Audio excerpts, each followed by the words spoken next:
Alright guys, welcome back to Bola Dah Out Podcast. Kalau kata dalam video yang lepas, dalam episod yang lepas, aku sekadar sembang dengan Pak Put je. Tapi dalam podcast kali ni, kita orang rasa sedikit special lah Put Sebabnya kita orang ada seorang guest yang cukup-cukup berpengalaman lah. Kalau kata kita nak sembang pasal bola sepak Malaysia, inilah barang dia. Ini orang dia Put. Kau rasa macam mana Put hari ni? Barang ke orang tadi? Barang, ini barang dia. Kau rasa macam mana Put? Menarik. Hari ni, video kali ni mesti menarik ni. Sebab kita punya guest hari ni, pengalaman dia bukan takat akademi biasa-biasa ataupun tim biasa-biasa. Pengalaman dia lain macam. Tapi sebelum kita perkenalkan dia, sebelum tu, Mat, bola dah out ke ni? Hai, bola dah out ke? On the line. Bola dah out. alright guys, macam yang aku cakapkan tadi dengan Pak Put kita orang punya guest hari ni lain macam. Experience gila babi punya dalam Liga Malaysia kita dan juga dari segi pembangunan bola sepak lah. So, kita tak nak buang masa lagi. Kenalkan Coach Fairuz. Welcome to Bola Dah Out Podcast. Apa khabar Coach? Khabar baik, terima kasih kerana jemput saya. Macam mana Coach? Perasaan bila dijemput untuk datang ke podcast Bola Dah Out ni? Wah, ini first time ni kan. Bercakap dalam style macam ni kan, YouTube kan. Tapi baguslah pengalaman. Alright Coach, untuk first segment ni kita nak kenal-kenal lah dulu dengan Coach. Mungkin ada viewer kita yang tak kenal sangat sebab kita ni pun, kita orang lahir 90-an. Coach waktu tu pun dah main dah pun. Ibarat macam budak baru lahir sekarang ni kan, Indra Putra tu Coach. Zaman prime Coach lah. Zaman prime dia. So Coach boleh intro sikit diri Coach? Okey, nama saya Ahmad Fairuz Muhammad Yunus. Saya sekarang kira menjadi coach education di FAM. Pada masa yang sama saya pun masih lagi buat coaching. Dari segi waktu zaman Coach main dulu, Coach pernah main dengan tim mana? Saya bermula 93 dengan Kuala Lumpur. Saya memang orang kata dulu produk pembangunan bola sepak Kuala Lumpur. Kemudian saya pergi meneruskan karier saya ke Terengganu, Sarawak. Yang Borneo? Sarawak dan Selangor. Saya akhiri karier saya di Selangor lah. Di Selangor. Di Selangor. Main dengan Selangor lah last kali. Lebih kurang tak dekat 10 tahun juga saya main dalam bola sepak profesional. Banyak duit simpanan ni. Okay Coach, itu dari segi experience as a player kan, lebih kurang 10 tahun. Sebagai coaches pula? Okay, saya bermula dengan program pembangunan. Jadi saya di Sekolah Sukan Bukit Jalil. Di sana saya menjadi jurulatih pembangunan bawah program FAM, KPM dengan MSN selama 5 tahun. Kemudian saya take new challenge.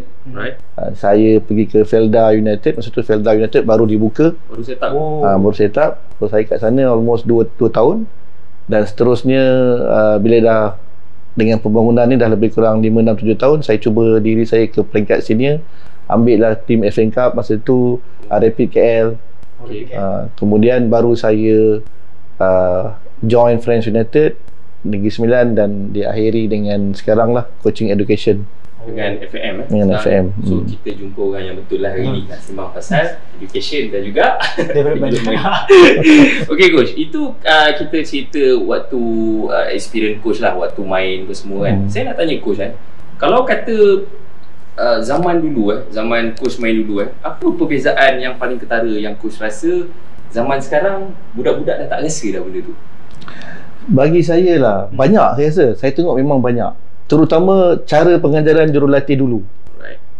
Dia punya method of teaching tu atau method of coaching. Dia tak dia belas kasihan ataupun tak dia nak ambil hati.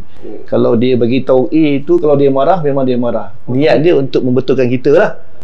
Jadi kita ni berada dalam satu budaya yang orang kata memang serius. That's why masa dulu kita bermain ranking bola sepak Malaysia ni bawah 100. Coach-coach yang lama ni style dia dapat melahirkan pemain-pemain yang bagus, yang kualiti kan, keras, strict, disiplin. Itu zaman-zaman dulu. Dan pada masa yang sama, kalau masa tu of course lah kita ada senior players kan. Kita ni pemain junior ni memang kena suruh lah angkat bag ke, buat basuh boot dorang ke, ambil JC dorang ke. Dan Kita nak belajar sesuatu daripada pemain senior ni dengan nak mendekatkan diri kita dengan benda-benda macam tu. Ada sebab. Okey, kita dengan contohnya kalau kita nak join dengan Subardon Aziz, itu saya punya senior Subardon Aziz, Razik Ismail, Ma'zan Ma'arif. So nak jadikan cerita untuk engage dengan diorang ni, terpaksalah kan ambil back diorang kan, daripada kita orang training pukul 3, diorang training pukul 5. Jadi bila kita dah habis training, diorang datang je, masa tu lah peluang kita nak berdamping dengan diorang kan, ambil back diorang kan, bawa sana bawa sini, apa dia suruh ambil. Tapi yang bagus dia satu, keakraban tu ada. Pemain senior dengan pemain junior tu walaupun berbeza umur, tetapi dia punya bonding tu memang kita rapat lah kan, ada dendam lah. Tu pasal kita banyak terima ilmu daripada pemain-pemain yang orang kata dah established kan, ataupun dulu KL memang ramai pemain nasional kan. Kat situ advantage lah yang saya tengok berbanding dengan zaman sekarang kan. Kita dulu memang datang awal training ni memang satu kewajipan. Macam dah kita dah train itu, disiplin lah. Kalau setengah jam tak datang, kita dah rasa consider lambat. Berbeza dengan sekarang nak kena datang, lepas tu nak kena buat, nak kena bagi tahu kan. Zaman kita cari benda, kita buat sendiri. Kalau zaman dulu coach, kalau macam player lambat kan, kena denda. Macam sekarang kita tahu, macam sekarang belanja pizza macam tu je. Zaman dulu macam mana coach? Zaman dulu dia memang implementation denda ni memang ada. Tapi denda ni dengan fizikal, maksudnya dengan larian, kau kena buat extra, ataupun kena denda push up, ataupun something yang kita ingat dan kita tak buat lagi. Itu sahaja. Zaman dulu tak ada, dia memang susah nak tengok orang datang lambat lah. Memang susah kan. Terutama dengan bila kita dah contohnya bermain dengan senior kan. Kenapa senior player boleh datang awal, kita yang junior player datang lambat, kita pun rasa malu kan. Costa. Macam tu lah kan. Jadi kena lah sound pedas kat telinga tu kan kadang-kadang bila dah kena sound kan. Tapi ini yang kita belajar. Guys, tahun 2023 merupakan tahun yang mencabarlah. Musim inflasi, ibarat kata pakar-pakar ekonomi. So aku percaya dekat luar sana mesti ada antara korang yang suka sebenarnya untuk cari duit dalam tahun ni. And majoriti antara kita mesti akan buat 2-3 kerja macam tu untuk cuba untuk survive. Cuma berbeza sikit dengan aku geng, sebabnya aku ada satu trading platform yang membantu aku, iaitu Binomo. Sebelum aku proceed bercerita lebih lanjut mengenai trading platform ni, aku nak cakap awal-awal, sebarang pelaburan di dunia ni semuanya akan ada risiko. So kalau kata korang decide untuk trade ataupun melabur dekat mana-mana, melaburlah dengan hati-hati atas risiko korang sendiri. Untuk korang yang tak tahu, Binomo sebenarnya satu trading platform yang memiliki worldwide user. Senang cerita, buat duit secara online, duduk rumah je, duit akan masuk. Apa yang aku paling suka sekali mengenai platform Binomo ni, dia adalah satu platform yang sangat-sangat mudah lah untuk digunakan. Kalau kata korang nak register pun senang je man. Kau tekan je link yang aku dah share dekat bahagian description. Lepas dah register, apa lagi kau dah boleh start trade. Sebabnya lepas tu korang akan auto dapat 10,000 USD dalam demo account korang. Kat situlah kau nak belajar macam mana nak trade, nak kenal dulu platform ni macam mana apa semua. Tapi kalau kata korang still lagi buntu, tak tahu, tak reti macam mana nak trade guna platform ni, korang jangan risau. Binomo ada sediakan satu latihan ringkas yang sangat-sangat mudah, dan syarat untuk join latihan tu pun tak susah mana, mudah je geng. Paling menarik sekali mengenai Binomo adalah korang boleh buat keluar duit korang bila-bila masa geng. Dia boleh withdraw without any delay, anytime, 24/7. So tak nak buang masa, jom aku share sikit macam mana aku buat duit guna platform Binomo. Usually aku akan deposit dulu dalam 200 USD macam tu, and aku akan trade dalam 2 ke 3 kali dalam masa sehari. First thing first, korang tengok dulu graf yang akan turun naik warna hijau dan juga merah ni. So bila graf tu dah start naik, korang boleh jual lah, senang cerita. Dan bila graf tu dah turun, kau decide lah sama ada kau nak beli berapa banyak. Cara nak jual nak beli apa semua ni, kau boleh study dulu, kau belajar macam mana nak gunakan platform ni. So kau tengok ni, dia dah duduk naik turun. Aku pun decide untuk jual. And inilah income yang aku dapat hasil daripada aku trade untuk kali ni. So korang nampak tak geng, betapa mudahnya aku trade gunakan platform Binomo ni. Kalau kata ada juga antara korang yang berminat nak trade guna Binomo, mudah je, kau tekan je link yang aku dah sediakan dekat bahagian description. Dah, tak payah cerita panjang-panjang, kita sambunglah yang video. Alright coach, kalau zaman dulu perbezaan dia dari segi budaya lah saya nampak macam tu. Dari segi gaji pula coach, saya nak tahu. Ini kita tak nak cerita nilai, sekadar ratio. Kalau kata dulu RM1, mungkin sekarang RM10, so 110 lah kan. Perbezaan dulu macam mana coach? Kalau cerita pasal gaji ni dulu, pasal dulu tak ada profesional, dia amatur. Jadi orang Elon training, pada masa dia ada kerja. Jadi anjakan daripada pemain profesional ni, nilai dia bertambah. Jadi bagi saya masa tu players profesional ni dia akan dapat gaji yang agak lumayan jugalah pada masa tu. Jadi tak banyak beza. Cuma yang saya tengok sekarang, dia punya ratio nilai tu memang 3 ataupun 4 kali ganda besar gaji daripada dulu. Dulu kita FM come out dengan 1 shilling. National players 5,000 ataupun tak lebih pada tu. Jadi kat situ lah kita orang rate players kan. Kalau awak tak national players, masih bawah daripada 5,000. Sekarang tak. Sekarang open.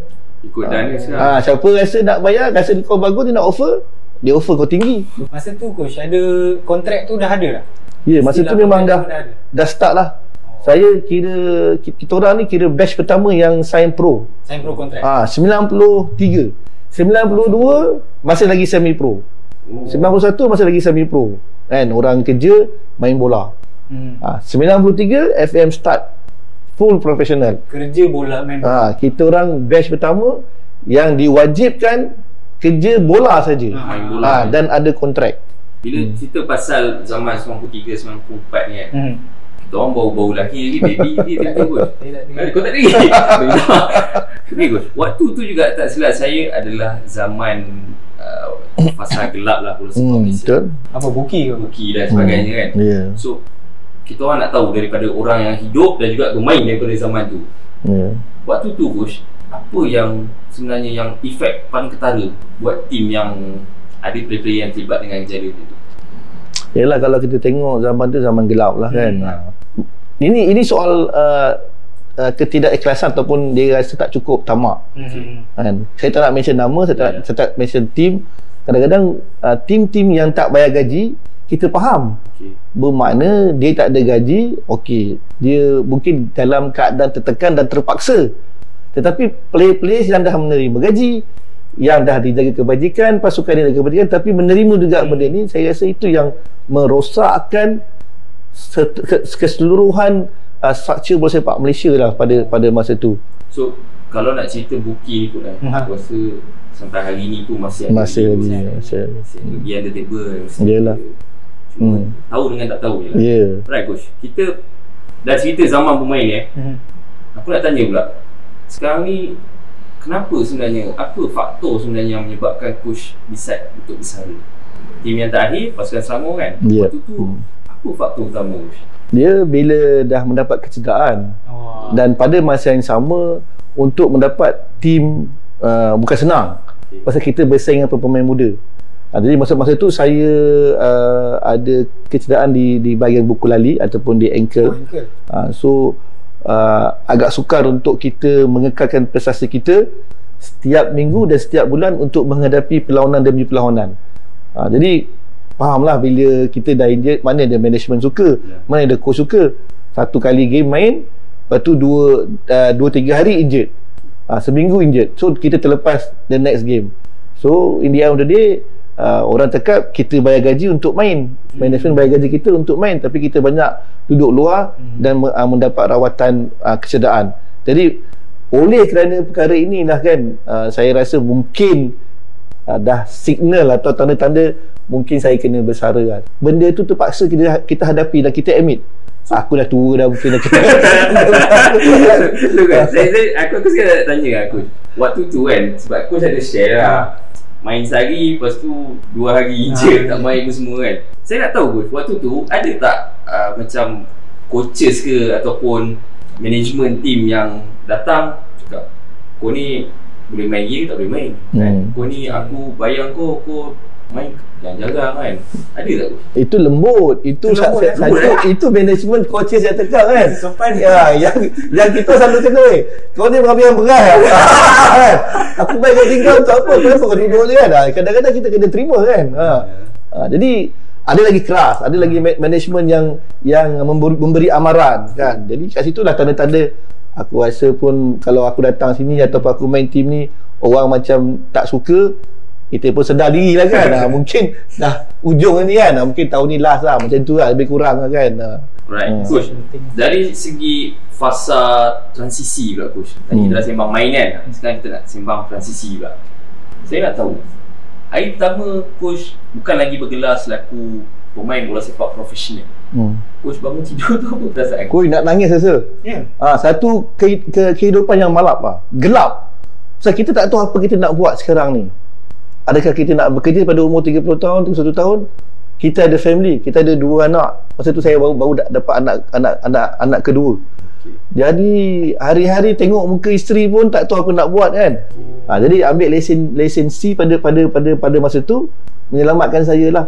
Dan saya start saya punya career sebagai seorang jurulatih pada tahun 2001 tu dengan ada lesen C. Tapi begitulah dia punya kesusahan tu.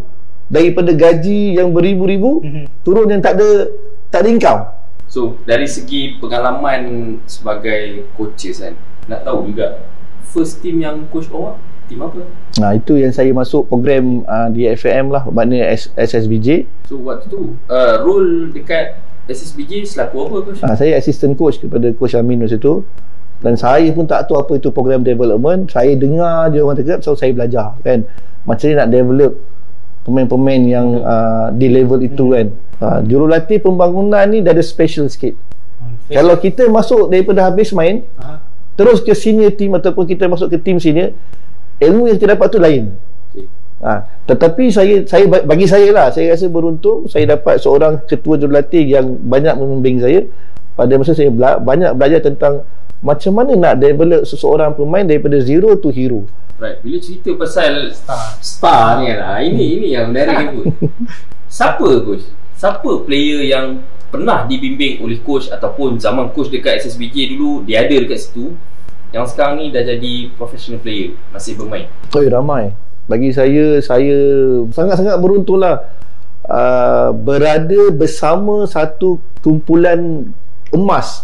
Right. Emas bola sepak Malaysia, iaitu Syafiq Rahim, Zakwan, Aidil, ada Nasrik Baharum, ada Mahali Jasudi, ada Apek, dan ramai lagi lah kalau saya nak mention kan. Diorang, saya pun terperanjat masa tu. Golden batch ni, diorang daripada training kat situ 16 tahun, saya dah nampak dah. Inilah kualiti yang Malaysia akan ada di masa akan datang, dan ia terbukti. Dan sikap yang diorang ada, yang saya tengok susah nak cari pada batch-batch yang bukan tak ada, susah nak cari. Diorang punya sikap, attitude training, diorang dengar cakap, diorang punya komitmen time training, nilai yang ada pada diorang tu susah nak dapat pada zaman sekarang punya player. Tu pasal that's why diorang achieve apa yang diorang ada sekarang. Kalau suruh lari, diorang lari. Kalau suruh main, diorang main. Kalau suruh buat apa exercise, strength training, diorang akan buat bersungguh-sungguh. Dan diorang compete each other. Aidil, Zakwan dengan Syafiq ni memang ada satu mentality juara mentality, thinking winning mentality. Tak nak kalah ni. Among them pun daripada segi training, competition, latihan pun dah timbul. Tak nak kalah. Jadi saya nampak itu the golden moment yang saya syukurlah saya dapat. Bukan semua coach dapat bekerjasama dengan diorang ni.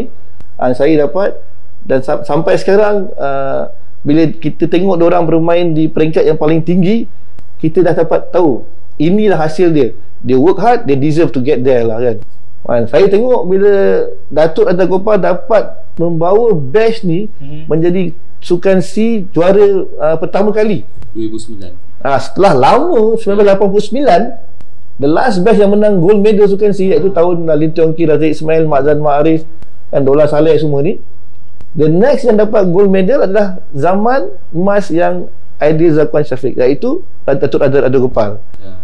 Di situlah kita rasa kepuasan sebagai seorang jurulatih pembangunan apabila kita melihat pemain-pemain ini menjadi juara Sukan C. Last question. Sebelum aku punya last question, aku bagi kau dulu. Kau nak tanya apa, Coach? Aku sebenarnya terfikir siapa player yang paling stand out lah masa kat SSBJ. Waktu zaman muda dia. Macam coach tengok dia macam ramai kan tu? Ramai yang stand out lah. Macam pilihan coach. Bagi Syafiq Rahim. Ada satu extra yang Syafiq Rahim, Aidil dengan Zakwan very close. Tiga-tiga ni memang orang kata generasi yang susah nak dapat. Tengok Syafiq Rahim sampai sekarang. Longevity. Dia masih lagi boleh bermain di peringkat yang paling tinggi. Betul. Kan? Umur nak kat masuk 30 berapa dah? 38, 36, 37. Saya rasa bukan kata Zakwan dia very close lah. Tapi kalau yang the best yang saya rasa pasal dia main midfield, untuk lahirkan midfield macam dia memang susah. Zaman sekarang pada saya ada jumpa dah? Dah tak ada dah. Midfielder yang main cara dia special lah dia. Dia macam kalau kau tengok sendiri lah, dia bukan saja boleh bermain midfield, menghantar bola kan. Dia seorang pemain yang di mana ada bola di situ ada dia. Dan tengok dia punya set piece, free kick dia, corner kick dia, bola yang orang kata kau nak kat mana kau tunjuk je, dia akan hantar bola tu kat situ kan. Kalau kau nak score kau tunjuk dah, okey, far post, dia akan dia boleh tuju bola tu kat situ 90% tepat. Dia extra training coach. Dia extra training. Kalau tengok dia punya cara latihan tu, saya cakap satu dalam beberapa ribu orang dia ada yang pada Malaysia punya generasi lah kan. Lepas tu kalau fitness test, dia nombor satu. Yo-yo test ni, blip test. Level yang kita nak untuk international, dia memang dah achieve. Umur 16 tahun dia dah boleh buat sampai level 18, 19, 20. So lembaran complete player. Segi mental very strong. Fitness. Captain memang contoh. Dia memang dah nampak dia punya ciri-ciri karisma tu. Dah nampak dah dengan captain, dengan dia punya leadership, dengan dia punya cara main, dengan dia punya bila dah kalah macam mana dia bangkit balik untuk kawan-kawan. So itulah yang saya pilih lah bagi kalau tanya saya lah kan. Tak pelik pun. Tak pelik pilihan tu. Sebab aku pernah tanya seorang national player juga. And dia pilihan dia pun sama juga. Dia sama batch lah. Dia sama batch dengan Zakwan, Aidil tu semua. Dia pun pilih Copot. Betul. Dia satu. Kalau korang siapa? Kalau saya kalau saya untuk batch dia orang ni, kau tahu. Sapi Sandi lah. Safi Salih. Kalau macam saya rasa Copot juga. Ya, Syafiq Rahim Syafiq Rahim. Sebab itulah macam coach cakap, ada complete player. Susah dia ganti lah. Susah saya. Aku pernah tanya Saya pernah tanya ex player, who's the best captain yang pernah main tu? Syafiq Rahim. Syafiq Rahim saya tanya dia, idea tak bagus ke? Bagus dia kata kan. Dia orang ni tak tahu lah cakap. Tapi kalau kau tanya aku punya personal opinion, aku pilih Syafiq Rahim. Memang different level lah aku dia orang ni.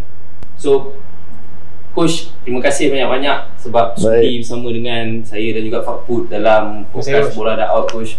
So kita takkan stop dekat sini ya, Put. Betul. Kita akan sambung lagi. Kalau kata kita sembang 2-3 topik lagi dengan Coach Fairuz, aku rasa mungkin 2 jam lah podcast kita ni. So aku rasa kita akan stop dekat situ dulu. Untuk korang yang tengok video ni, korang boleh bagi pendapat korang lah, apa yang disampaikan oleh Coach Fairuz ni, korang setuju ke tak, atau ada benda-benda lain yang korang rasa pendapat korang berbeza dengan Coach Fairuz, korang boleh mention dekat komen bawah. Kita jumpa dalam next video.